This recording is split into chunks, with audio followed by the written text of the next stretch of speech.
आज हम इस वीडियो में जानेंगे कि section 304 clause B of IPC क्या होती है और कब इस अपराध का चार्ज किसी पर्सन पर लगाया जाएगा, और यदि ये अपराध साबित हो जाता है पर्सन पर तो उसको कितने साल की सज़ा दी जाएगी।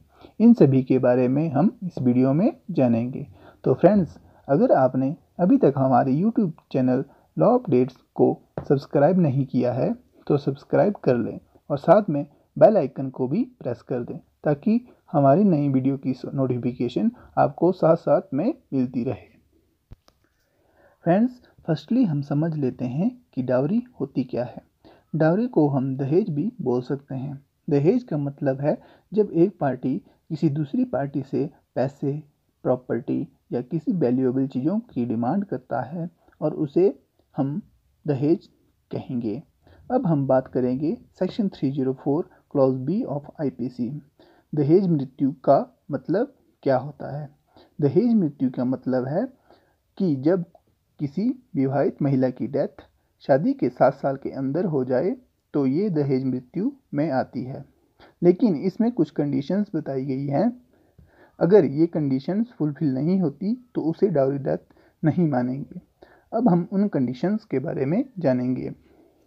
अगर महिला के बारे में ये पता लगता है कि उस महिला की डेथ नेचुरल तरीके से नहीं हुई है, मीन्स कि वो बीमार नहीं थी या किसी अदर कंडीशंस में वो महिला नहीं थी या अननेचुरल तरीके से उसकी डेथ हुई है, तो सेक्शन 304 क्लॉज बी सेक्शन लगेगा। या किसी मैरिड वुमेन की डेथ जलने से हुई है तो भी सेक्शन 304 क्लॉज बी लगेगा। तीसरी कंडीशन है या उसके शरीर पर कोई इंजरी के मार्क्स हैं और उससे उस वुमेन की डेथ हुई हो तो सेक्शन 304 क्लॉज बी इंसर्ट होगा। इन कंडीशंस में कोर्ट मानेगी कि डेथ डाउरी के लिए की गई है और डेथ के लिए उसको उसके पति या घर वालों के द्वारा प्रताड़ित किया गया है। अब हम एक और बात जानेंगे कि डाउरी का मतलब कानून की नज़रों में क्या होता है।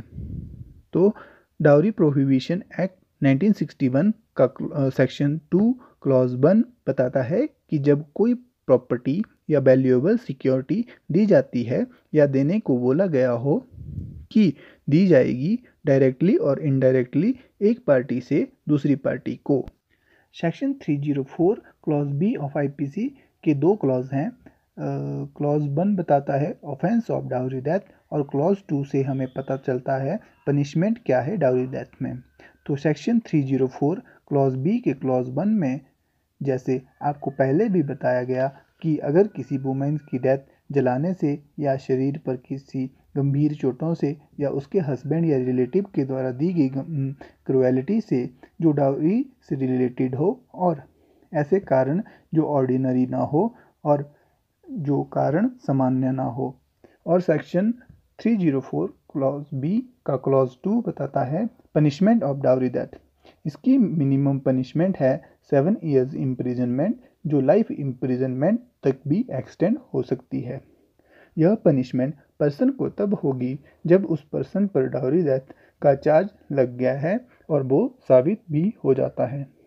और कॉग्निजेबल ऑफेंस भी है, क्योंकि अगर पुलिस को यह पता चल जाता है कि वुमेन की डेथ अननेचुरल तरीके से या दहेज के लिए की गई है तो उसे बिना अरेस्ट वारंट के भी अरेस्ट कर सकती है और ये ऑफेंस नॉन बेलेबल ऑफेंस भी है।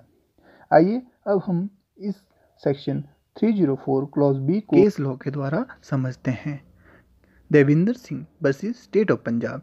इस केस में वाइफ की डेथ हो जाती है शादी के 7 महीनों के अंदर ही। वाइफ की डेथ जलने के कारण हुई होती है। तो इस केस में आई विटनेस ने यह बयान दिया था कि वो पर्सन डाउरी की डिमांड कर रहा था, उसी की वजह से वुमेन को हरास भी करता था।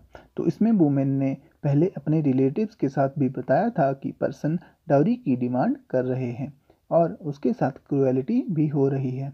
और इस केस में प्रोसिक्यूशन ने यह साबित भी कर दिया कि डाउरी की वजह से महिला को हरास किया जाता था।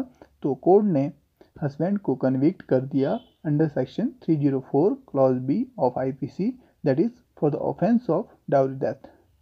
आशा करता हूं दोस्तों कि आपको हमारे द्वारा दी गई जानकारी आपके काम आएगी। और अब हम अगली वीडियो में मिलेंगे एक नई जानकारी के साथ। धन्यवाद।